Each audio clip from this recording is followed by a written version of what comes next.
अस्सलाम वालेकुम नाज़रीन, आप देख रहे हैं program the review Kamran Yusuf और शहबाज राना के साथ।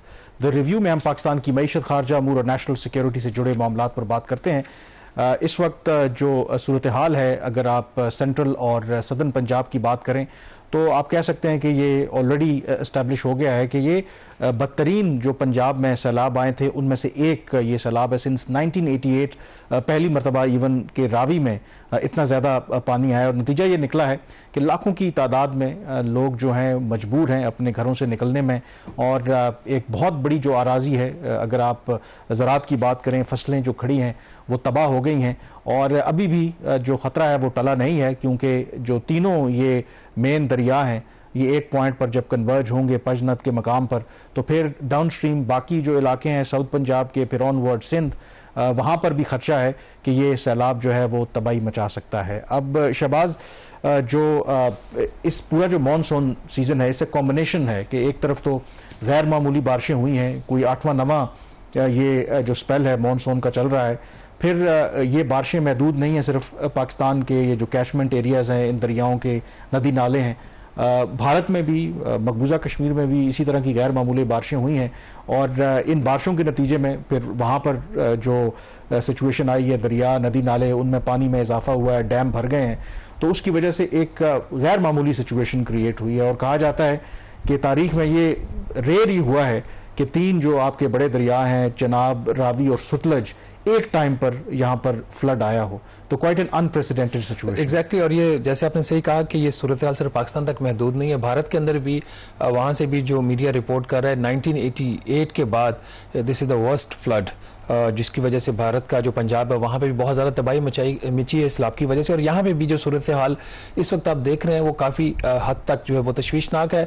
और इसमें अभी तो रिलीफ और रेस्क्यू की ही बात हो रही है और जो सिचुएशन है वो डेवलप हो रही है। कोई हतमी इसके ऊपर अभी कहा नहीं जा सकता कि कितना नुकसान होगा और कितने मजीद इलाकों में ये सैलाब जो है वो तबाही मचाएगा। आपने बात की सेंट्रल और सदर्न पंजाब की, सिंध एक्सपेक्ट कर रहा है कि in the first week of September वहाँ पर जब ये रेला गुजरेगा तो क्या सूरत हाल बनती है। और जो 2022 का जो सैलाब था जिसके बारे में हमने कल के प्रोग्राम में भी बात की थी, और ये उसका एक रिमाइंडर है कि किस तरीके से जो चीज़ें हैं वो हो रही हैं। एक चीज़ बड़ी इंपॉर्टेंट है, जो कुदरती आफात है उसके ऊपर तो किसी का कंट्रोल नहीं हो सकता, लेकिन एक जो चीज़ है जो हमने सीखा है, जो अभी तक सीखा पता नहीं है या नहीं है, जो हमारे सामने चीज़ है कि दरियाओं के रास्तों में, दरियाओं के अंदर हाउसिंग सोसाइटीज़ जो बनी है, जो जगहों पर कब्जा किया गया जहाँ से पानी गुजरना था, नेचर जो है वो तो अपना रास्ता जो है वो बना लेती है। आप उसका नेचर का रास्ता कब्जा करोगे तो वो वापस अपना रास्ता जो वापस ले लेगी आपसे। तो ये हुआ है और ये भी एक लेसन है। इस पर जो अगली चीज़ करने वाली है जिसके ऊपर जब सूरत हाल मज़ीद वाज़ी होगी नेक्स्ट वीक इंशाल्लाह हम इस पर डिटेल प्रोग्राम्स भी करेंगे कि इसके जो आफ्टरवर्ड्स हैं, एक तो रिहेबिलिटेशन और रिकंस्ट्रक्शन जो है इन इलाकों में वो उसका, फिर दूसरे की सैलाब का जो इम्पैक्ट आएगा हमारी महंगाई के ऊपर, फूड जो बास्केट है, ये जो जहाँ से ये पानी गुजर रहा है, ये फूड बास्केट है पाकिस्तान की, पूरे पाकिस्तान को फूड यहाँ से देखिए कल भी जैसे जिक्र कर रहे थे, ये मतलब सेंट्रल और सदर्न पंजाब जो जितने दरिया के साथ इलाके लगते हैं ये बहुत ज़रखेज़ फर्टाइल लैंड है। और ख़ास करके जो इलाके अभी तक मुतासर हुए हैं, कसूर है, नारोवाल है, यहाँ पर पाकिस्तान का नहीं दुनिया का बेस्ट क्वालिटी चावल है यहाँ से प्रोड्यूस होता है। बाकी गंदम इस इलाके से जो फसलें हैं तो उसका बिल्कुल आई थिंक इम्पैक्ट देखना पड़ेगा। और दूसरा आई थिंक बात वही है कि जो हमारे यहाँ प्रॉब्लम है, अब प्राइम मिनिस्टर की तरफ से स्टेटमेंट सामने आए हैं कि हम देखेंगे कि जो लोग अनचेक्ड और अनरेगुलेटेड जगह पर जो कंस्ट्रक्शन हुई थी, जब ज़ाहिर है कि बाद में असेसमेंट होगी, कॉम्पनसेशन की बात होगी, तो वो घर या स्ट्रक्चर जो अनरेगुलेटेड या बग़ैर अप्रूवल के बनाया गया है तो उनको वो कॉम्पनसेशन नहीं मिलेगी। बट लेट से उस पर कितना अप्रूव होता है, क्योंकि मैं जो मुसद्दिक मलिक साहब हैं उनका एक टीवी इंटरव्यू देख रहा था और उन्होंने गिलगित बल्तिस्तान की बात की तो उन्होंने कहा था हम गरीबों को कहते हैं कि जी वो दरियाओं के करीब बनाते हैं। उन्होंने कहा जी जो उनकी ऑब्जर्वेशन है वो तो सारी इलीट है, जिनके रिजॉर्ट्स हैं, होटल्स हैं, वो तो सारे वो तबका है जो हम वैसे ही गरीब को ज्यादा ब्लेम करते हैं और ये रियलिटी है। अगर आप चले जाए लाहौर के अंदर जो तबाही हुई है, लाहौर के अंदर तबाही में इल्जाम लगाया जा रहा है प्राइवेट हाउसिंग सोसाइटीज के ऊपर कि उनको बचाने के लिए जो गरीबों के इलाके थे वहां पानी छोड़ेंगे। But these are the allegations की कोई पीछे कोई प्रूफ नहीं होता, वेरीफाई नहीं कर सकते। बट एक चीज तो क्लियर है ना कि जो एक दरिया का इलाका है उसके अंदर हाउसिंग सोसाइटीज बिल्कुल क्लियर है कि हमारे यहाँ कानून कायदा तो आपको पता है कि उस तरीके और ये जब सैलाब गुजर जाएगा, अल्लाह खैरियत रखे, चीजें रिस्टोर हो जाएंगी, फिर लोग भूल जाएंगे जी कुछ हुआ था। 2022 की चीजें जैसे हम कल के प्रोग्राम में कर रहे थे डिस्कस, पर मेरा ख्याल इसके ऊपर जो फर्दर डिस्कशन है वो नेक्स्ट वीक के प्रोग्राम में करेंगे। एक और जो चीज़ अब इसके साथ ही डायरेक्टली लिंक तो नहीं है, वो है इशू पाकिस्तान और चीन के ताल्लुकात का, खासतौर पर जो इकोनॉमिक रिलेशन। आपको पता है कि पिछले दिनों में खासतौर पर मैं ऑनवर्ड्स इंटरनेशनल रिलेशन पाकिस्तान में बहुत ज़्यादा डिस्कस हो रहे हैं। कामरान, ये आपको पता है जब सीपेक शुरू हुआ था आज से कोई 12 साल पहले, तो सीपेक के अंदर एक ही स्ट्रेटेजिकली इंपॉर्टेंट प्रोजेक्ट था, उसका नाम था मेन लाइन रेलवेज की, जो थी जो पेशावर से लेके कराची तक जो रेलवे की लाइन है, इसकी रिहेबिलिटेशन रिकंस्ट्रक्शन का प्रोजेक्ट था। इसकी मुख्तलिफ इसके टाइम पे इसकी मुख्तलिफ असेसमेंट्स हुई इसकी कॉस्ट की। इनिशियली जब सीपेक $47 बिलियन का अनाउंस हुआ था, उसमें इसकी कॉस्ट को $7 बिलियन थी। बाद में डिज़ाइन के चेंजेस की वजह से इसकी जो लागत थी वो $10 अरब पे गई। फिर चीन ने कहा कि नहीं, पाकिस्तान की जो इकोनॉमिक मसला वो इतना स्ट्रांग नहीं है, डेट पहले ही पाकिस्तान ने बहुत ज़्यादा लिए, तो आज आप इस प्रोजेक्ट की जो कॉस्ट है इसको रिड्यूस करो, जिसके लिए डिज़ाइन में तब्दीलियाँ करनी पड़ी। और ये इसकी जो लागत थी वो $7 अरब पे कोई 2 साल पहले की गई, लेकिन फिर भी चीन ने इसके लिए जो है वो कर्जा नहीं दिया, जो सबसे बड़ी डेवलपमेंट है, जो बड़ा एक सिग्निफिकेंट डेवलपमेंट है। और this also reflects on the China Pakistan economic corridor कि सीपेक कहाँ खड़ा है इस डेवलपमेंट के बाद। वो डेवलपमेंट ये है कि चीन ने अब इस प्रोग्राम के लिए, एटलीस्ट इस प्रोजेक्ट के लिए अभी तक ना कर्जा दिया है, ना लग रहा है कि चाइना इसके लिए कर्जा देगा। उसकी वजह यह कि पाकिस्तान ने अब एशियाई तरक्याती बैंक से रब्ता किया है कि आप इसकी जो डेट फाइनेंसिंग है मेन लाइन 1 प्रोजेक्ट की, वो चीन ADB करे चीन के बाद। तो ADB चूंकि बहुत बड़ा प्रोजेक्ट है और इसलिए ADB अकेला शायद इसकी फाइनेंसिंग ना कर सके। 2 और इंटरनेशनल मल्टीलैटरल जो ऑर्गेनाइजेशन है, जिसमें एक आपका है एशियन इंफ्रास्ट्रक्चर इन्वेस्टमेंट बैंक, जो बेसिकली चाइना बेस्ड एक बैंक है, और एक यूरोपियन इन्वेस्टमेंट बैंक, उनके साथ मिलकर इसकी फाइनेंसिंग की बात हो रही है। और ये जो फाइनेंसिंग की जो दरख्वास्त की गई हाईएस्ट लेवल पे की गई है। आपको पता है इन दिनों चीन कह रहा हूँ, ADB के जो सदर हैं वो पाकिस्तान के दौरे के ऊपर है। उनकी मुलाकात वजीर खजाना से हुई, इकोनॉमिक अफेयर्स मिनिस्टर से हुई और प्राइम मिनिस्टर ऑफ पाकिस्तान से मुलाकात हुई। तो उसमें पाकिस्तान ने अब बाकायदा रिक्वेस्ट की है ADB से कि ये जो ML1 प्रोजेक्ट है इसके लिए फंडिंग फराहम करें। अच्छा, इंटरेस्टिंग ये आपने की है, क्योंकि ज़ाहिर है कि ये बिल्कुल आपने ठीक कहा कि सीपेक के अगर जो कुछ स्ट्रेटेजिक प्रोजेक्ट था तो उसे ये ML1 प्रोजेक्ट उसमें शामिल था और इस पर उस तरीके से अमल दरामद नहीं हुआ। क्या ये मामला इसको किस तरीके से देखना चाहिए कि चीन के साथ इस मामले के ऊपर अब शायद हमारी राहें जुदा हो गई हैं, या चीन भी इसमें शामिल है? क्योंकि ADB की जब बात करते हैं तो उसमें ज़ाहिर जितना वर्ल्ड बैंक में अमेरिका का ज़्यादा इन्फ्लुएंस है, ADB के बारे में कहा जाता है कि चीन का असर रसूख ज़्यादा है। और फिर जो Asian investment infrastructure investment bank है, अगेन ये चीन का ये बैंक है। तो क्या ये चीन ने पाकिस्तान के साथ मिलकर के एक रास्ता निकाला है, या फिर पाकिस्तान के पास मजबूरन कोई ऑप्शन नहीं, क्योंकि इनडायरेक्टली अभी भी कहीं ना कहीं चीन का स्टेक तो यहाँ पर आपको नजर आ रहा है? देखिए कामरान, ये 2 मुख्तलिफ चीज़ें। अब हतमी तौर पर तो ये नहीं कहा जा सकता कि चीन जो कम्प्लीटली बैकआउट कर गया या चीन इस जरिए से फंडिंग कर गई, लेकिन पहले चूंकि ये स्ट्रेटेजिकली इंपॉर्टेंट प्रोजेक्ट था और इसके लिए रायती कर्जा पाकिस्तान ने मांगा था, जिसकी जो कॉस्ट हमारा तो पहले ख्वाहिश थी कि 1% के ऊपर ये कर्जा मिल जाए और 20 साल के लिए मिले। फिर बात ये कि जो एवरेज रेट रहा है सीपेक की फंडिंग का वो 2 से 2.2% इंटरेस्ट रेट के ऊपर था, क्योंकि चले 2 से 2.2% इंटरेस्ट रेट के ऊपर चले जाए तो ये शायद फिर वो वाली कंसेशनल फाइनेंसिंग ना हो, नंबर 1। नंबर 2, ADB का आपने कहा उसमें बिल्कुल चीन का इन्फ्लुएंस तो है, लेकिन चीन से ज्यादा वहां पे जापान का इन्फ्लुएंस है और अमेरिकन भी इन्फ्लुएंस है, बट जापान और चीन का ज्यादा इन्फ्लुएंस है। एशियन इंफ्रास्ट्रक्चर इन्वेस्टमेंट बैंक है, इसके अंदर चाइना का इन्फ्लुएंस है। तो ये जो ADB की फाइनेंसिंग होगी इसमें AIIB जो चाइनीज बेस्ड एक बैंक है, जो चाइना का ही एक इनिशिएटिव था इस बैंक को एस्टैब्लिश करना as an alternate to the जो आपके थे वर्ल्ड बैंक और IMF। तो अभी इसमें जो मेरी जराए से बात हुई है, इनिशियली ADB जो है $1 करोड़ की एक वो सस्ता कर्जा देगा सिर्फ इस चीज को असेस करने के लिए कि क्या कमर्शियली वायबल है ये प्रोजेक्ट, उसको किस हद तक फंड किया जा सकता है। जो इब्तदाई जो इतला सामने आई है, जो जराए से इंफॉर्मेशन आ रही है कि इसका जो एक सेक्शन है ML1 का कराची से रोडी वाला, उसको ADB फंड करेगा, बट उसकी जो आउटकम्स होंगे, ये जो $1 करोड़ की इनको जो लोन मिलेगा उसका वो डिटेल जो डिज़ाइन उसको स्टडी करेगा, रूट को स्टडी करेगा। उसके बाद इसकी जब फंडिंग इसकी जो फाइंडिंग्स आ जाएंगी तो पॉसिबिलिटी एक ये है कि अगले साल 2026 में समवेयर अक्टूबर, नवंबर, दिसंबर 2026 में चीन एडीबी, जो मैं बार बार चीन करूँगी, चीन ही इस प्रोजेक्ट से लिंक था, तो एडीबी जो है वो इसके लिए शायद पहली इस ट्रांच, इसकी मल्टी ट्रांचेज ये होगा लोन, पहली ट्रांच में कोई $400 मिलियन कर्जा दे दे, उसके साथ कोई जो एशियन इंफ्रास्ट्रक्चर इन्वेस्टमेंट बैंक है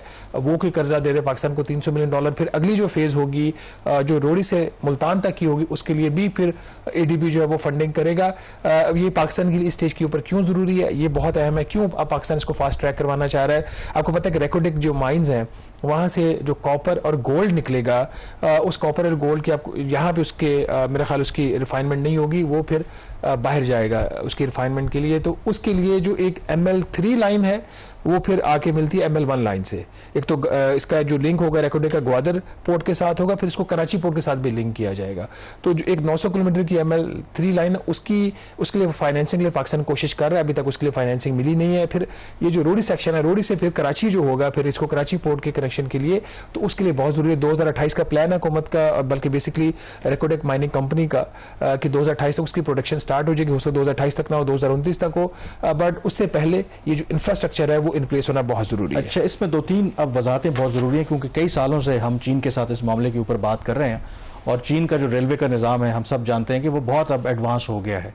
और जो आपने फिजिबिलिटी स्टडी की बात की, तो ऑलरेडी आई थिंक चीन ने भी इसके हवाले से तो की होगी, कमर्शियली कितना वायबल है, फाइनेंसिंग का इशू है। तो इसका मतलब है कि एडीबी अपनी इंडिपेंडेंट असेसमेंट करेगा, और हम अस्यूम करें कि अगर एडीबी वाकई उसको फिजिबिलिटी स्टडी करने के बाद इस नतीजे पे पहुंचता है कि यस ये कमर्शियली वायबल है, तो क्या फ़र्क होगा, कि क्या फिर इसकी कोई ओपन बिडिंग होगी, कोई भी यहाँ पर फर्म आ सकती है, और ज़रूरी नहीं है कि फिर वो चीन की टेक्नोलॉजी हो, कोई और टेक्नोलॉजी भी हो सकती है, और या उसमें कोई चीन की हो सकता है कि जो फर्म है वो ये बिड विन कर ले और काम शुरू कर दे। देखिए, पहली बात तो एक कर्जे की बात है, कर्जा कौन देगा, वो तो अब चीन नहीं दे रहा, जो वाजे हो गया है, पाकिस्तान एशियाई तरक्याती बैंक से बाकायदा दरखास्त कर दी और प्राइम मिनिस्टर ऑफ पाकिस्तान के लेवल से ये बात हुई है। चीन नहीं दे रहा, point number 1 clear. Point number 2, concession loan नहीं आ रहा। पॉइंट नंबर 3, अगर एडीबी देगा तो किन शराइत के ऊपर देगा, और एडीबी के अपने क्या रूल्स होते हैं। फिर आपने सही कहा, unlike in the case of China जहां पे कोई कंपैरेटिव बिडिंग नहीं होती, इन्होंने अब कंपैरेटिव बिडिंग ये करेंगे। ये कंपटीशन होगा, उसमें चाइनीज कंपनीज भी ले सकती हैं, अमेरिकन भी ले सकती हैं, साउथ कोरियन भी ले सकती हैं, जापानीज भी ले सकती हैं, कोई भी उसमें हिस्सा ले सकता है। अब जो इंटरनेशनल कंपैरेटिव बिडिंग होगी, जिसका जो एडीबी के जो रूल्स है उसके तहत होगी, या उसमें अगर कोई और जो पार्टी उसको फंड करती है वो भी उसमें शामिल होगी, तो उसके फिर अपने जो रिक्वायरमेंट्स है। और एक्सपेक्टेड ये है कि अगर without any change in the design, वही अगर डिजाइन हो जो $7 अरब के ऊपर इन्होंने रिवाइज किया था, तो हो सकता है कि ये जब फिर एडीबी के थ्रू हो सकता है इसकी कॉस्ट उसे $7 अरब से कम हो जाए, कंपेटिटिव बिडिंग होगी। यही अगर कंपनीज, चाइनीज भी इसको विन करते हैं, चाइनीज कर सकते हैं, जो उनके पास टेक्नोलॉजी है और जो उनके पास पैसा है, दे कैन अफोर्ड, तो फिर हो सकता है इसकी कॉस्ट कम हो। तो इन अ वे अगर इंटरेस्ट रेट्स ज्यादा होते हैं, कमर्शियल फाइनेंसिंग पाकिस्तान लेता है मल्टीलैटरल लेंडर से, तो एक बेनिफिट ये भी हो सकता है इसकी जो लागत है वो कम हो जाए। अभी जो एग्जिस्टिंग आपको पता है कि जो मंसूबा था, ये ML1 का चीन के साथ बात कर रहे थे, उसमें जो ट्रेन की स्पीड थी वो 120 किलोमीटर पर आवर थी।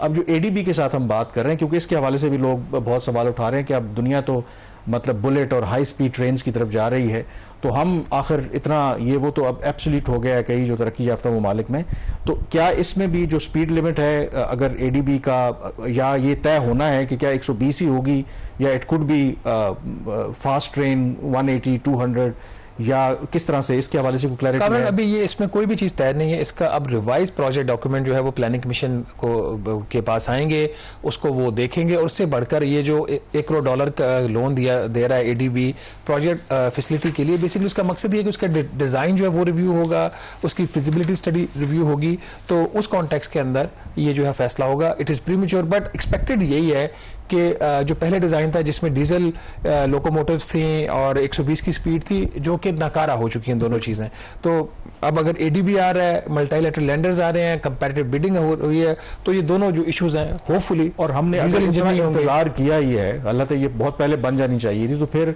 ऐसी बनानी चाहिए जो अगले 30-40 साल तक के लिए कुछ बने ना। अभी भी आपको पता है नाज़रीन की शहबाज शरीफ साहब जो हमारे प्राइम मिनिस्टर की डिजायर है कि हर चीज़ फौरी हो जाए, तो उनकी ये ख्वाहिश है कि जून 2026 में एडीबी की फंडिंग के साथ वो ML1 का इफ्तिताह करना चाह रहे हैं।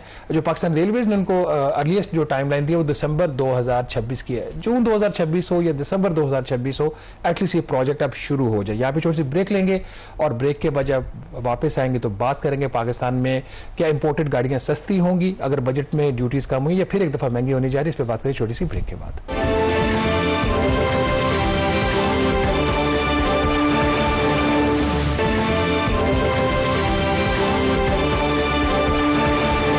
ब्रेक के बाद एक दफ़ा फिर आपको खुशामदीद कहते हैं। ब्रेक से पहले जैसे शहबाज ने एक हिंट दिया कि क्या जो इंपोर्टेड कार्स हैं या गाड़ियां हैं वो पाकिस्तान में महंगी होंगी, सस्ती होंगी, क्योंकि IMF का भी दबाव है और इस बजट में भी हमने ऐसी इंडिकेशंस देखी कि जो ड्यूटीज़ हैं, जो एक्स्ट्रा टैक्सेस जो इंपोर्टेड गाड़ियों के ऊपर लगाए जाते हैं उसको कम करने की तरफ इशारा किया जा रहा है। और शायद बहुत से लोग जिन्हें इंपोर्टेड गाड़ियाँ पसंद हैं वो इस उम्मीद पर थे कि गाड़ियाँ सस्ती होंगी, लेकिन इसके हवाले से अब कुछ क्लैरिटी आई है कि अगर ये गवर्नमेंट IMF के कहने के ऊपर ग्रेजुअली इंपोर्टेड गाड़ियों के ऊपर ड्यूटीज़ कम करेगी, उसका दौरानिया भी बढ़ाएगी, तो दूसरे तरीके से शायद लगता नहीं है कि जो प्रपोजल्स मेरे सामने पड़े हुए हैं जिसको आप एक्सप्लेन भी करेंगे कि गाड़ी जो है वो किसी भी तरह से सस्ती होगी। एक तो जो बड़ा उसके अंदर, और वो तो बिल्कुल रीजनेबल है कि कोई भी जो एक्सीडेंटल गाड़ियाँ हैं उसकी जो इंपोर्ट है, डैमेज्ड गाड़ियाँ हैं, मुकम्मल तौर पर पाबंदी होगी। और मेजॉरिटी वैसे हमारे यहाँ जो जिस तरीके से गाड़ियाँ इंपोर्ट होती हैं, डैमेज्ड गाड़ियाँ ही आई थिंक मेजॉरिटी यहाँ पर इंपोर्ट की जाती हैं और सेफ्टी के भी कंसर्न्स होते हैं और इस तरीके से उसको बैन करने की बात हो रही है। तो ओवरऑल इस वक्त क्या जो प्रपोजल या एक पिक्चर सामने आ रही है कि IMF के कहने के बावजूद क्या कोई रिलीफ मिलेगा उन लोगों को जो इंपोर्टेड गाड़ियां मंगवाना चाहते हैं? कामरान, इसी हफ्ते एक इजलास हुआ था मुश्तरका जिसमें जो सेनेट की जो कायमा कमेटी बराए इंडस्ट्री है और फिर सेनेट की कायमा कमेटी बराए खजाना, उन दोनों का एक मुश्तरका इजलास था। उसमें जो ऑटोमोबाइल सेक्टर के जो मेन स्टेक होल्डर्स हैं, जो असेंबलर्स हैं और फिर जो उनके जो पार्ट्स के मैन्युफैक्चरर्स हैं उनको बुलाया गया, कॉमर्स मिनिस्ट्री के लोग थे और बाकी वजारतें थी कंसर्न। तो ये दो चीज़ें बड़ी वाज़ेह तौर पर सामने आ गई हैं। नंबर एक के जो इंपोर्टेड गाड़ियां हैं वो नियर फ्यूचर सस्ती नहीं होने जा रही, ये बात वाज़ेह हो गई है।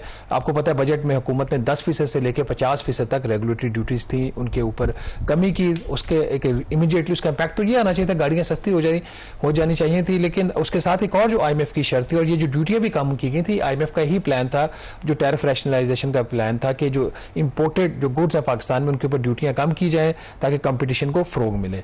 तो उसमें ये ड्यूटियां इनके ऊपर कम हुई। तो इसके साथ जो दूसरी शर्त ये थी कि जो इंपोर्टेड गाड़ियां हैं, यूज्ड गाड़ियां हैं, वो पाकिस्तान में आज भी उसकी कमर्शियल इंपोर्ट की इजाज़त नहीं है। पाकिस्तान में आपको जितनी भी कमर्शियल गाड़ियां, जो प्राइवेट छोटी गाड़ियां या बड़ी गाड़ियां, जो प्राइवेट कार्स हैं, फॉर्च्यूनर्स टाइप के हैं, जो SUVs हैं, वो आपको जो रोड के ऊपर नजर आ रही हैं वो जो स्कीम का मिस यूज करके मंगवाई जाती हैं, वो लीगल तरीके से नहीं मंगवाई जाती। इस वक्त जो पाकिस्तान में गाड़ी बाहर से आ सकती है वो किस तरीके आ सकती है? कोई आपने ट्रांसफर ऑफ रेजिडेंस, आप जापान में रह रहे हैं, वापस आते हुए गाड़ी ले आए, आपको किसी दोस्त ने आपको गिफ्ट कर दिया। तीसरी ये होती है कि बैगेज में जो डिप्लोमेट्स हैं उनके जरिए गाड़ी आ जाती है। तो ये यहाँ पे आपको पता है पासपोर्ट बिकते रहे हैं बाजी में, तो जिसकी वजह से गाड़ियाँ इंपोर्ट होती रही। तो IMF ने कहा आप ये गलत कर रहे हो, आप कंपटीशन को रिस्ट्रिक्ट कर रहे हो। तो एक दो जो आपने रिस्ट्रिक्शन लगाई हुई, तो ये कमर्शियल इंपोर्ट की इजाजत है, दूसरा आपने 3 साल की लिमिट लगाई हुई है। 3 साल की लिमिट को खत्म करो, इसको फौरी तौर पर 5 साल तक की पुरानी गाड़ी की इंपोर्ट की इजाजत और 2026 से without any limit, age limit आप गाड़ी इंपोर्ट करने दे। तो फिर लोकल असेंबलर्स ने इस पर शोर डाला। तो फिर IMF का, हुकूमत का एक फिर जो इसमें जो एक अंडरस्टैंडिंग हुई कि जो इस वक्त जो एग्जिस्टिंग जो ड्यूटीज हैं, इंपोर्ट ड्यूटीज, उसके ओवर एंड अबव 40% इजाफी ड्यूटियां लगने जा रही हैं अगले महीने से। जो सेकंड हैंड यूज गाड़ियां जो पाकिस्तान में आती हैं और जैसी एज लिमिट 3 साल से 5 साल की इजाजत दी जाएगी, उसका 40% इजाफी ड्यूटियां लगा दी जाएंगी। मकसद इसका ये कि effectively it will be impossible और it will be highly expensive to import these cars. तो एक तो ये चीज इसमें जो वाज़ेह, इसमें मेरे लिए इंटरेस्टिंग पॉइंट ये था कि IMF भी इसके हवाले से ऑन बोर्ड है और उन्होंने कहा जी ठीक है आप लगा लें इस पे जो इजाफी ड्यूटियां हैं। तो इसका मतलब है कि जो ट्रेड लिबरलाइजेशन की बात हो रही है वो सिर्फ कागजों की हद तक होगी कि ठीक है जी आप इंपोर्ट कर सकते हैं, बट जाहिर है कि टैक्सेस और ड्यूटीज इतनी ज़्यादा होंगी कि क्यों लोग इसको इंपोर्ट करेंगे। लेकिन उसमें दूसरा जाहिर है कि ये जो आपके लोकल असेंबलर्स हैं या मैन्युफैक्चरर्स हैं वो तो कभी भी नहीं चाहते कि आप इंपोर्टेड गाड़ियाँ किसी भी तरीके से सस्ती हों, तो फिर लोग जो उनकी प्रोडक्ट को क्यों ख़रीदेंगे।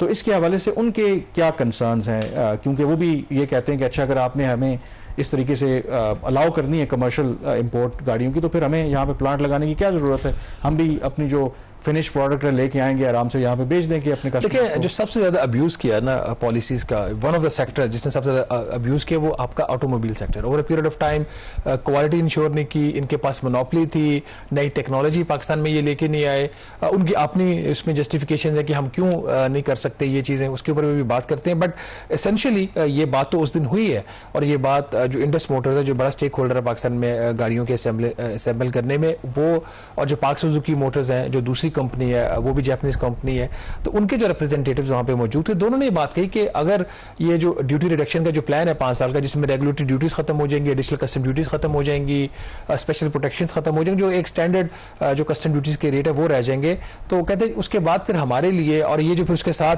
ये import use car import policy है, उसके बाद उनके हमारे यहाँ पे गाड़ी बनाना जो है वो महंगा है, बजाय इसके कि हम जो गाड़ी बाहर से इंपोर्ट कर, वो भी जापानीज गाड़ियां जो पाकिस्तान में आ रही हैं, आपको पता है ऑलमोस्ट 90-95% जापानीज गाड़ियां यूज कार पाकिस्तान में आ रही हैं, तो हम वही गाड़ियां अपने शोरूम में लाके बेचेंगे तो हमें तो उसमें प्रॉफिट है, तो यहाँ पे नौकरियां पैदा नहीं होंगी। बट उसमें एक चीज बड़ी इंपॉर्टेंट है, जब नौकरियों की बात है, जो उनका दावा था कि गालबन टोटल को 25 लाख नौकरियां जो है इस पूरे ऑटोमोबाइल सेक्टर से पैदा होती हैं, तो उसके ऊपर उन्होंने ये, जब उनसे पूछा गया जी कि आपकी कितनी नौकरी, तो वो उनके पास कोई इतना कोई सेटिस्फैक्शन वाला कोई जवाब नहीं था। देखिए, एक चीज बड़ी क्लियर है, ये कंपनियां पाकिस्तान में 1980 से काम कर रही हैं, जो 3 बड़ी कंपनियां, तीनों जापानीज असेंबलर्स हैं। Over a period of time इन्होंने जो एक इनको काम करना चाहिए था मुख्तलिफ पॉलिसीज के तहत, इन्होंने नहीं किया। इसके सेफ्टी के ऊपर भी कमेटी के अंदर काफी कंसर्न्स थे, तो उसके ऊपर जो अली असगर जमाली साहब उन्होंने एडमिट किया, उन्होंने कहा जी ठीक है, हमारी गाड़ी में 2 एयर बैग्स होते हैं और इंपोर्टेड गाड़ी में गलबन 6 या 8 का उन्होंने कहा कि होते हैं, तो उन्होंने कहा जी ये एक इशू है। बाकी बकौल उनके कि जो क्वालिटी है उसके ऊपर कोई कॉम्प्रोमाइज नहीं है। क्वालिटी उन्होंने कहा जी हमारी गाड़ी की भी उतनी ही बेहतर है जितनी कोई जो इंटरनेशनल कोई किसी और कंट्री में जो गाड़ी वो असेंबल करते हैं या मैन्युफैक्चर होती है उसके हवाले से। बट एक चीज़ नाज़रीन जो हाईलाइट करने वाली है वो ये है कि जब उनसे प्राइस के हवाले से बात की कि आपकी गाड़ी की बहुत महंगी और क्वालिटी सस्ती है, तो उन्होंने जो वहाँ पे इंकिशाफ किया कि जो भी गाड़ी की कीमत होती है उसमें 30% से लेके 61% तक 61% तक हुकूमत के टैक्सेस जो हैं वो शामिल होते हैं। उन्होंने कहा जी कि आप गाड़ियां यूज जो गाड़ियां उनकी इंपोर्ट खोल भी दें तो जब तक टैक्सेस होंगे तो गाड़ियां सस्ती नहीं होगी। जो उन्होंने वहां पे डिटेल शेयर की, जो छोटी गाड़ी है उसकी अगर कीमत कोई 33 लाख या 34 लाख रुपए के करीब है, स्मॉल कार, तो उसके अंदर जो हुकूमत की टैक्स है 30% है। कोई रफली 10 लाख रुपए हुकूमत इसमें टैक्स ले जाती है।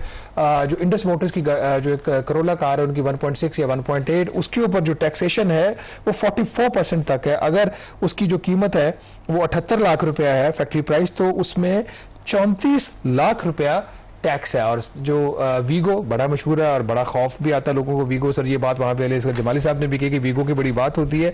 वीगो गाड़ी जो है इसकी जो भी प्राइस है 1,88 लाख रुपया, उसमें 1,13 लाख रुपया उसमें टैक्स है। 1,88 लाख रुपए की गाड़ी और 1,13 लाख रुपया उसके ऊपर टैक्स है, जो कि 60% बनता है। और जो फॉर्च्यूनर कार जो बड़ी SUV है उसकी जो प्राइस है 2,44 लाख है और उसमें 1,46 लाख या 61% जो उसकी प्राइस है उसका ये बराबर टैक्स है। तो कामरान बदनाम तो खैर ये कंपनियां होती हैं और उसमें कुछ उनकी अपनी भी गलतियां हैं, बट जो बेनिफिशरी है वो यहाँ पे हुकूमत पाकिस्तान भी है, जो खामोशी से लग्जरी के नाम पे जो इतने ज्यादा वो जो है वो टैक्सेस जो यहाँ से लेके जा रहे हैं। ये भी कहती है कि लोग टैक्स नहीं देखते।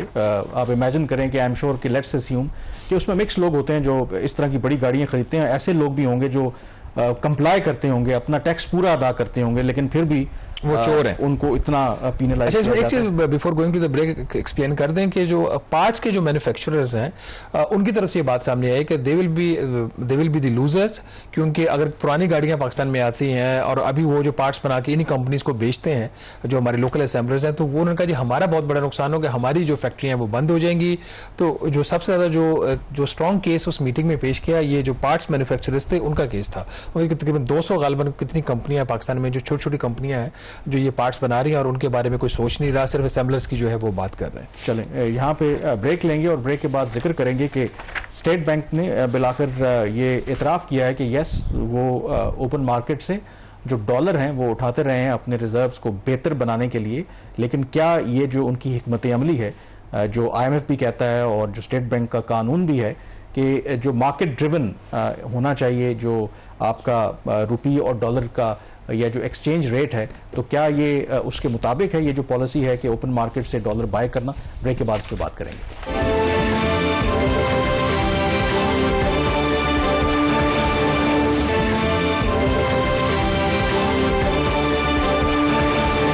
ब्रेक के बाद एक दफ़ा फिर आपको खुश आमदीद कहते हैं। स्टेट बैंक के एक सीनियर ऑफिशियल ने इस हफ्ते एडमिट किया कि यस, जो पिछला माली साल था उसमें उन्होंने ओपन मार्केट से ऑलमोस्ट 8 अरब डॉलर जो हैं वो ख़रीदे थे। क्यों ख़रीदे थे? अगर बड़ी एक सिंपल सी लॉजिक है जिसको इकॉनमी समझ भी नहीं आती, अगर 8 अरब डॉलर मार्केट में रहते तो रुपया आज मजबूत होता, लेकिन क्यों खरीदे गए डॉलर? कामरान, ये बात तो फैक्ट है कि स्टेट बैंक ऑफ पाकिस्तान जो मार्केट से डॉलर खरीद रहा था, उसका IMF के प्रोग्राम डॉक्यूमेंट में भी जिक्र है। खुद अब with a lag of 3 months, 3 महीने के वक्फे से स्टेट बैंक खुद भी ये मंथली नंबर रिलीज करता है कि उन्होंने मार्केट से कितने डॉलर खरीदे। लेकिन इसमें जो आपने असल बात ये है कि अगर मार्केट के अंदर डॉलर बेचना गलत है तो डॉलर खरीदना भी गलत है। अनटिल के कोई इसहाक डार साहब के खिलाफ यही इल्जाम था ना कि वो मार्केट में डॉलर पंप करके रुपए को उन्होंने एक जगह पे रखा हुआ था। वो मैंने एक दफा स्टोरी की थी, starting from finance minister, former finance minister Saleem आंडवी वाला, इसहाक डार, असद उमर, ये जितने भी फाइनेंस मिनिस्टर्स आए हैं सब ने मार्केट में डॉलर बेचे हैं, सब ने बेचे हैं। इस पे मैंने स्टोरी की थी, 24 या 25 अरब डॉलर ने 10-12 सालों में मार्केट में बेचा था, लेकिन वो गलत था। अब ठीक ये है कि जून से लेके मई जो पिछला माली साल था उसमें 11 महीनों में 7.8 अरब डॉलर का जो उन्होंने जो रिजर्व्स खरीदे हैं वहां से, बल्कि डॉलर परचेज किए। बट ये खबर नहीं है। खबर ये है कि जो एक्टिंग डिप्टी गवर्नर है स्टेट बैंक के डॉक्टर अनायत हुसैन, उन्होंने ये इतराफ़ किया कि अगर हम ये डॉलर खरीदना बंद कर दें कि तो रुपया जो आज कमज़ोर है वो मजबूत हो जाएगा।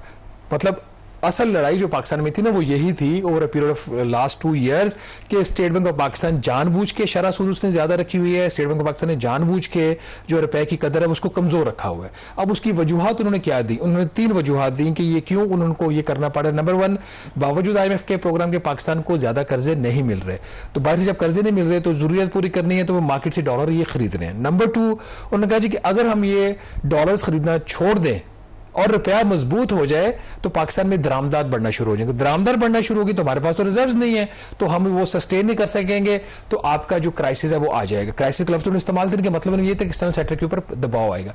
तीसरी बात उन्होंने ये कही, उन्होंने कहा जी कि एक्सपोर्ट्स के ऊपर इसका इतना इम्पैक्ट नहीं आएगा, लेकिन इंपोर्ट्स के ऊपर जरूर इसका नेगेटिव इम्पैक्ट आएगा। तो यहाँ पे जो बहुत सारे जो एक्सपर्ट्स हैं जो बहुत अरसे से ये बात कह रहे हैं कि क्या ये जो पाकिस्तान की जो इकोनॉमिक स्टेबिलिटी है, जो आपका करंट अकाउंट सरप्लस में है, ये पायदार है, ये मुस्तहकम है, ये लॉन्ग टर्म है?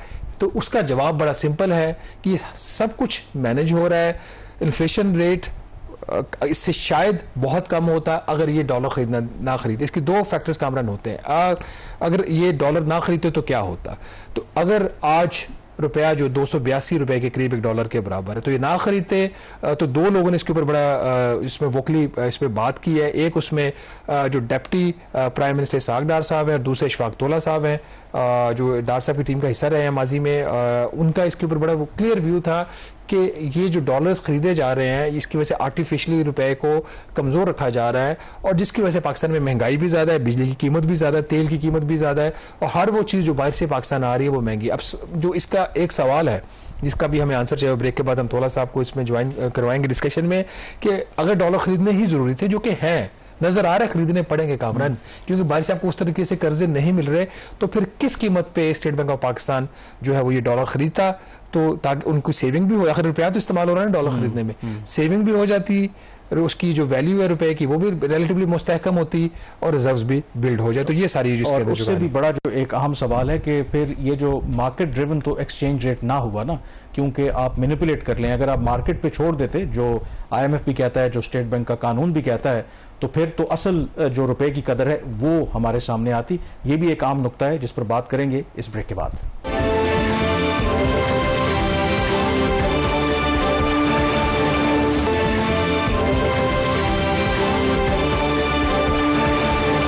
ब्रेक के बाद एक दफ़ा फिर आपको खुशामदीद कहते हैं। हमें ज्वाइन किया है अशफाक तोला साहब ने, माहिर हैं टैक्स अमूर के, और इनसे पूछते हैं कि ये स्टेट बैंक डॉलर क्यों खरीदती है मार्केट से। और ये एक ओपन सीक्रेट है अशफाक तोला साहब, लेकिन अब जो स्टेट बैंक के एक्टिंग गवर्नर हैं उन्होंने भी पब्लिकली एडमिट किया है कि यस, हमने मार्केट से डॉलर खरीदे हैं। तो आपका क्या रद्द अमल है?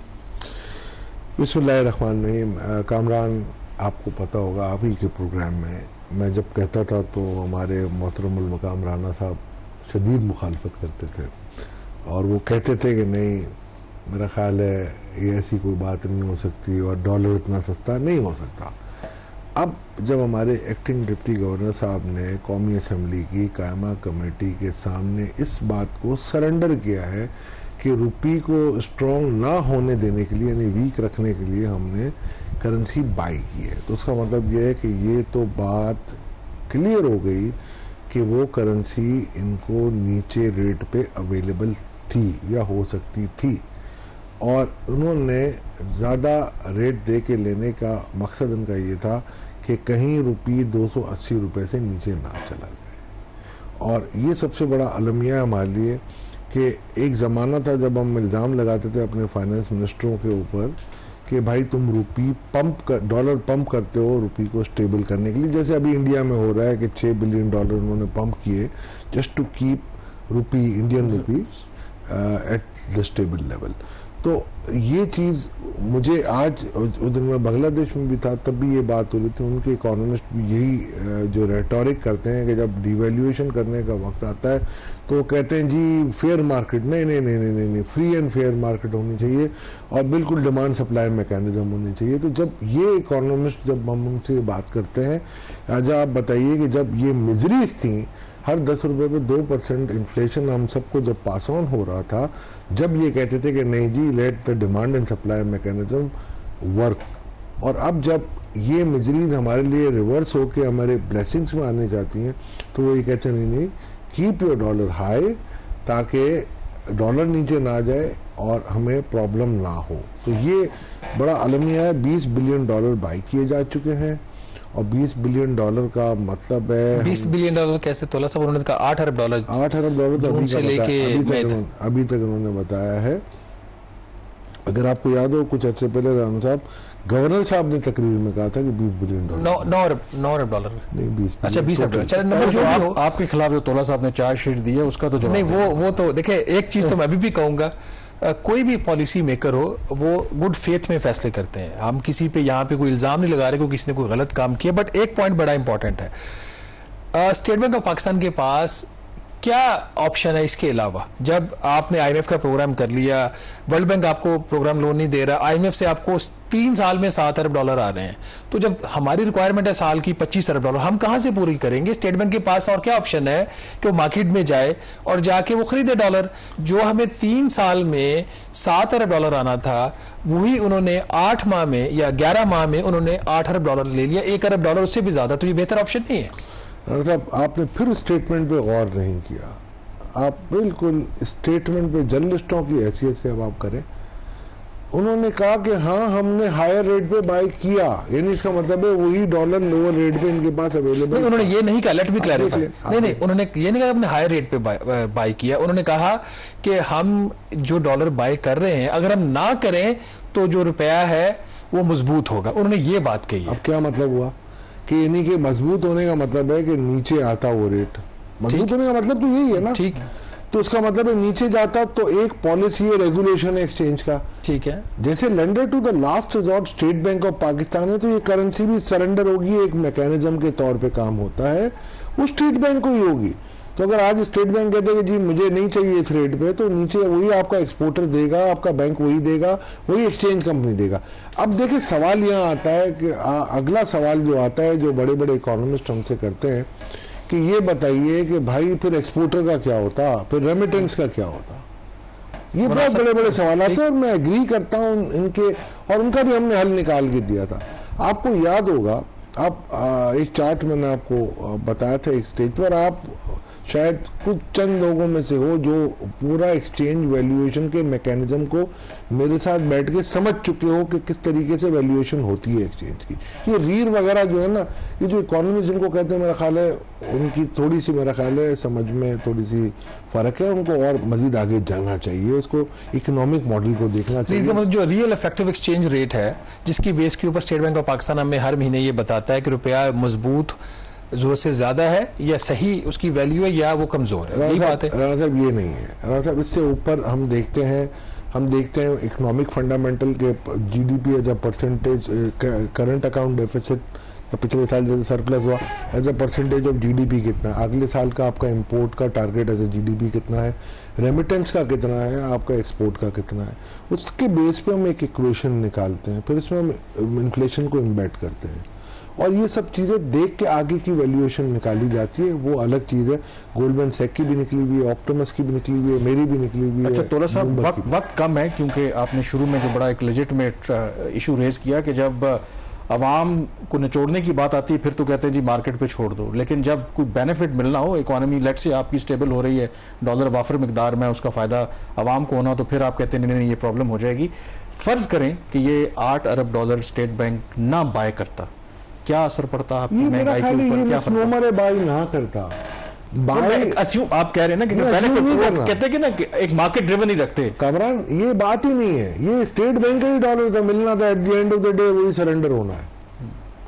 मगर बात ये नहीं है, बात पता है आपको एक्सचेंज रेगुलेशन को टाइट करना है अपना। देखिए आप मैं ये आपको वाकयात के साथ सवाल रीफ्रेज करता हूँ, लेट्स से कि डॉलर अगर 260 पे होता तो स्टेट बैंक को ही मिलता नहीं, फर्क क्या पड़ता? मैं जो कह रहा हूँ कि बेनिफिट की बात कर रहा हूं। फर्क मैं आपको बताता हूँ, 280 से 260 नहीं है, 235 होना चाहिए था। अगर टाइम पे आप बाई कर ले तो 230 भी हो सकता था। चलिए हम अज्यूम करते हैं 250 260 पे, 260 पे होता तो 4% इन्फ्लेशन आपकी कम होती। 4% हम डिफ्लेशन में जा चुके होते क्योंकि इस पर 4% आपका इन्फ्लेशन रेट। अल्हम्दुलिल्लाह। तो आप कहते हैं कि हम डिफ्लेशन में होते, होना चाहिए था। अच्छा, हाँ मिनट आप ये कह रहे हैं कि चूंकि स्टेट बैंक ऑफ पाकिस्तान ने $8 अरब या $20 अरब, जो भी नंबर आप ले लें, अगर वो ना खरीदते तो पेट्रोल कितने का होता, बिजली कितने की? सारी मैंने वर्किंगें दी हैं डिफरेंट टाइम पे, आपके सामने है सारी चीजें। देखिए ना, आप अगर फर्ज करें 4% इन्फ्लेशन आप कम करते रहे, अगर डॉलर की पैरिटी कम करते रहे, तो आपको भी ये पता है कि पेट्रोल की तो पैरिटी डायरेक्ट डॉलर से आती है, तो वो कम ही हो जाता। और जब वो कम होता तो उसका 0.15% पर 1% इम्पैक्ट आता है। वेरी ब्रीफली, आपके ख्याल में आज उसकी based on your macro modelling आज रुपए की क्या कीमत होनी चाहिए? 253 to 255 होनी चाहिए। और इसके बाद मैं आपको कहता हूँ एक्सपोर्टर के लिए आप इंसेंटिवाइज कर दो कि आपको अगर 280 और 255 के यानी 25 रुपए का जो फर्क मेरा नजर आता है, उसका 30% यानी ₹7.5 इनको आप दे दो सब्सिडी में। सब्सिडी में इस तरीके से कि क्या आप उनको टैक्स के लिए कोई मराते दे दो या बिजली में मराते दो, पूरी कौम को इन्फ्लेशन के जोर पे ना लगा दे। दूसरी तरफ जो रेमिटेंस है, जो PRI की वजह से जो आप कह रहे हो प्रेशर में आएंगे, जो भी रेमिटेंस कर रहा है उसके, जैसे कि अगर आपके कोई खानदान रेमिटेंस कर रहा है आपके अकाउंट में बाहर से, तो आपको मैं $15 पर डॉलर या $12 पर डॉलर अगर जो कभी 20 सऊदी रियाल मिलता है $200 की, देने की जरूरत नहीं। वक्त खत्म हो गया, पॉइंट आपका आ गया। प्रोग्राम द रिव्यू से इतना ही। मुझे कामरान यूसुफ और शहबाज राना को अब इजाजत दीजिए। अल्लाह हाफिज।